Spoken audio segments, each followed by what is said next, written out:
Yo, what's going on, guys? And today I wanted to talk about Kawhi Leonard's a god. And playoff P had a good game. So, do I still believe that the Clippers are going to win this series? I never did believe that. I've said that the Utah Jazz will, and I'll still stand by that. I don't know if it'll happen as quickly now. I just think when Mike Conley comes back, like Utah won 2 games without Mike Conley. This is the third game without Mike Conley. And we saw a lot of Jordan Clarkson, and we saw some Derek Favors off the bench for them. And we really saw the whole entire bench except for Brantley and Hughes. Like, we even saw Ursan Ilyasova, who they barely play.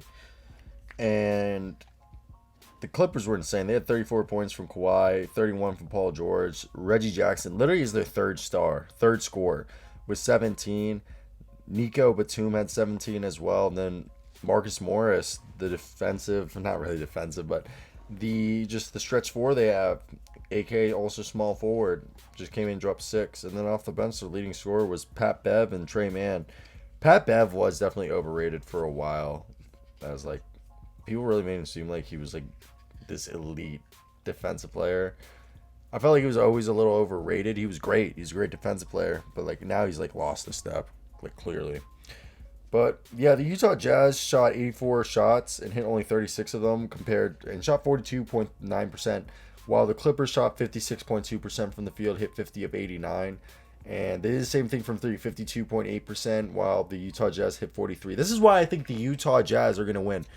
The Clippers had to play a hyper efficient game of basketball where where they only had a total of 9 turnovers, 0 team turnovers, and were able to score 16 points off of turnovers compared, and they forced Utah to turn the ball over. They had 13 turnovers, but they still had 24 points off of turnovers. Like, Utah played a regular Utah Jazz game. It wasn't their best game, but they still stayed within Utah, like their Utah like scheme and stuff, and put up like efficient numbers.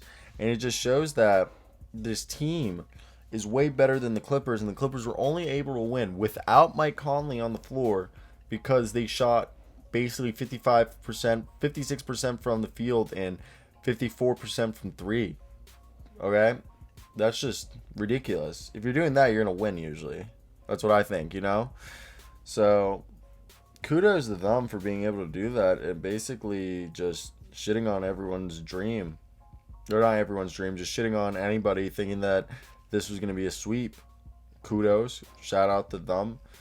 So now going into this, when we go into the next game of the series, what do we think is going to happen? Do we think it's just going to be like what type of situation? Do you think this is going to be another game that the Clippers can win, or is it going to be just like too much? I think it's going to be fine, and I think the Clippers are going to they'll either win one more game, they're going to lose this series. They're not going to go to the conference finals, and this whole experiment might be over. We don't know. This is here nor there, but I'm gonna be the one who'll spread the rumor. So let me hear your guys' thoughts. The Kawhi Leonard is a god, but the Jazz will bounce back. But yeah, that's basically it for me today, guys. I hope you guys did enjoy this video. Let me hear your comments down below. But yeah, this is gonna be a quick little 4-minute video. Maybe I put my thoughts out. Maybe I don't. You know what? Yeah, I'm done, guys. Peace out.